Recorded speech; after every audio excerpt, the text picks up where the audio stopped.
Hello everyone, আসসালামু আলাইকুম। Welcome back to my channel Swapna cooking and blog চ্যানেলে আপনাদেরকে স্বাগতম। দেশ ও দেশের বাহির থেকে যে যেখান থেকে আমার এই ভিডিওটা দেখছেন, আশা করি সকলেই অনেক ভালো আছেন। আলহামদুলিল্লাহ, আমিও অনেক ভালো আছি। বরাবরের মতো আজও হাজির হয়ে গেলাম আরও একটা নতুন রেসিপি নিয়ে। আর রেসিপিটা হচ্ছে বিগ সাইজের বাপা পিঠা। এই ভিডিওতে রয়েছে কিভাবে আপনারা ঘরে সহজেই তৈরি করে নিতে পারবেন একটা বড় সাইজের পিঠা। একটা পিঠা দিয়ে ফ্যামিলির সকলেরই খাবার হয়ে যাবে, আর ঝামেলা করার কোনো দরকার নেই বারবার পিঠা বানানোর। চলুন তাহলে ভিডিওটা শুরু করা যাক। সকলের কাছেই অনুরোধ, ভিডিওটা স্কিপ না করে দেখে নেবেন। প্রথমে আমি একটা বাটিতে 1 কেজির থেকেও বেশি পরিমাণে সেদ্ধ চাউলের গুঁড়িটা নিয়ে নিয়েছি। আর এটা কিন্তু আমার ডিপ ফ্রিজে ছিল, যেহেতু ফ্রোজেন করা ছিল সেহেতু আমি এটা আগে থেকেই বের করে রেখেছিলাম। যখন এটা ঠান্ডা হয়ে গেছে তখন আমি এর মধ্যে দিয়ে দিলাম সামান্য পরিমাণে একটু লবণ। লবণটা দেওয়ার পর আমি এটাকে ভালোভাবে একটু মাখিয়ে নেব। যখন সম্পূর্ণভাবে এটা মাখানো হয়ে যাবে, আমি কি করব, এখানে সামান্য পরিমাণে কুসুম গরম পানিটা ব্যবহার করব। একটু একটু পানি দিয়ে আমি এটাকে ভালোভাবে মাখিয়ে নেব। একেবারে কিন্তু আমি পানিটা দিচ্ছি না। দেখতেই পাচ্ছেন আমি কিন্তু বারবার পানি দিয়ে এটাকে ভালোভাবে মাখিয়ে নিচ্ছি। অনেকেই কিন্তু ভাপা পিঠাটা তৈরি করতে পারে না। শুধুমাত্র গুঁড়িটা যখন তৈরি করা হয় তখন যদি একটু কম বেশি হয়ে যায় তখন কিন্তু আর ভাপা পিঠাটা তৈরি করা যায় না। আমার এই রেসিপিটাকে যদি ফলো করে ভাপা পিঠা তৈরি করেন তাহলে কিন্তু একেবারে সহজ ও সুন্দরভাবে তৈরি করতে পারবেন। দেখতেই পাচ্ছেন, যখন একটা দলা হাতের মুঠোর ভিতরে নিয়ে এরকমভাবে ছেড়ে দেবেন, যখন দেখবেন যে এটা জোরে পড়ে যাবে তখন বুঝবেন এই ভাপা পিঠার ডোটা কিন্তু তৈরি করা হয়ে গেছে। গুঁড়িটা যখন তৈরি করা হয়ে যাবে তখন আমি এইরকম একটা চালনি নিয়ে নেব। আপনারা চাইলে এখানে যে কোনো একটা ঝালি ব্যবহার করতে পারেন। আমি এই চালনিটা দিয়ে ভালোভাবে গুঁড়িটাকে চেলে নিয়েছি। আর এই চেলে নেওয়াটা কিন্তু অনেকক্ষণ সময় লেগেছে, যেহেতু ভিডিওটা বড় হয়ে যাবে সেহেতু আমি এটা দেখাইনি। ভাপা পিঠা তৈরি করার জন্য এখানে আমি নিয়ে নিয়েছি খেজুরের গুড় আর নিয়ে নিয়েছি নারিকেল কোরানো। আর তার সাথে তো দেখতেই পাচ্ছেন অনেকগুলা গুড়ি নিয়েছি। যেহেতু আমার ফ্যামিলিতে সদস্য সংখ্যা বেশি সেহেতু আমি কিন্তু একটু গুড়ির পরিমাণটা বেশি নিয়েছি। আর চুলায় একটা ডেকচির মধ্যে কিছুটা পরিমাণে পানি বসিয়ে দিয়েছি। আর ভাপা পিঠা তৈরির জন্য আমি এখানে রাইস কুকারে যে একটা চালনি থাকে সেই চালনিটাই ব্যবহার করেছি। এটার মধ্যে যদি আমি পিঠাটা বানাই তাহলে আমরা পরিবারের সকলেই কিন্তু খেয়ে নিতে পারবো।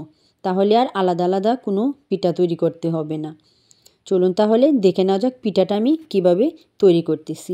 প্রথমে আমি চালনির মধ্যে দিয়ে দিলাম একটা জালি। এবার এই জালির মধ্যে দিয়ে দেব চালের গুঁড়ি। চালের গুঁড়িটা দিয়ে ভালোভাবে চতুর্দিকে মিশিয়ে দেব। তারপর দিয়ে দেব এখানে একটা গুড়ের লেয়ার। গুড়টাকে আমি ভালোভাবে এখানে ছিটিয়ে লেয়ারগুলো দিয়ে দেব।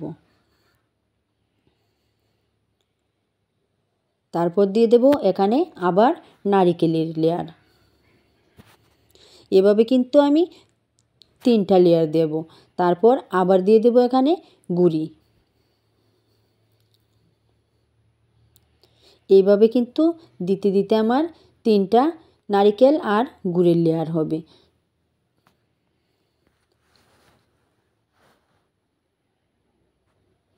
আপনাদের কাছে আমার অনুরোধ, আমার ভিডিওটা স্কিপ না করে দেখে নেবেন।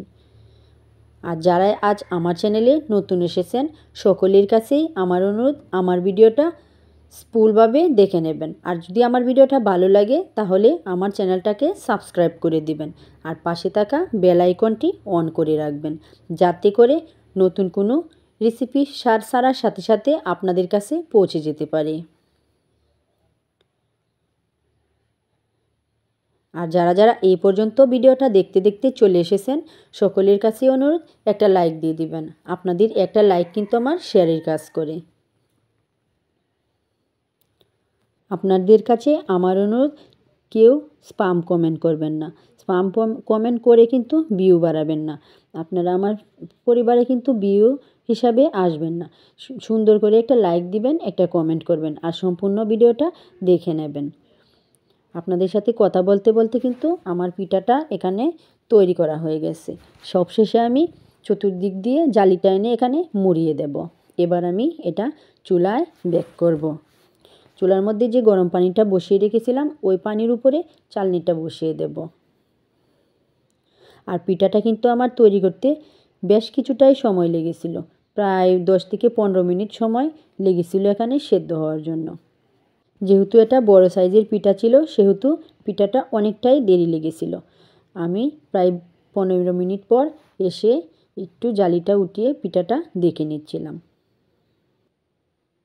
যেহেতু এটা বড় সাইজের পিঠা ছিল সেহেতু সেদ্ধ হতে কিন্তু অনেকটাই সময় লেগেছে।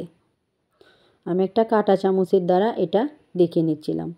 তারপর কাঁটা চামচটা যখন আমি একটু দিয়ে দেখেছি তখন দেখলাম যে না, পিঠাটা আমার তৈরি করা হয়ে গেছে। সম্পূর্ণভাবেই কিন্তু ভেতর থেকে এটা সিদ্ধ হয়ে এসেছে। পিঠাটা আমি নামিয়ে নিয়েছি। দেখতেই পাচ্ছেন পিঠাটা আমার কতটা সুন্দর হয়েছে। চেষ্টা করেছি আপনাদের সাথে সহজ একটা পিঠা শেয়ার করার জন্য, তাই ভাবলাম এই পিঠাটা আজকে আপনাদের সাথে আমি শেয়ার করি। আমি কিন্তু এভাবেই বানিয়ে থাকি। আমার হাতে যখন সময় কম থাকে তখন আমি এভাবেই পিঠা তৈরি করে থাকি। আর পিঠাগুলো কিন্তু অনেকটাই সফট হয়েছিল ভিতর থেকে। আর একটা পিঠাই কিন্তু আমরা খেয়ে শেষ করতে পারছিলাম না। আমার এই রেসিপিটা যদি আপনাদের কাছে ভালো লাগে লাইক কমেন্ট শেয়ার করে দেবেন। আর আগামী রেসিপি দেখার আমন্ত্রণ জানিয়ে বিদায় নিচ্ছি। হাজির হয়ে যাব আরও কোনো এক নতুন রেসিপি নিয়ে। সকলেই ভালো থাকবেন, সুস্থ থাকবেন। আল্লাহ হাফেজ। আসসালামু আলাইকুম।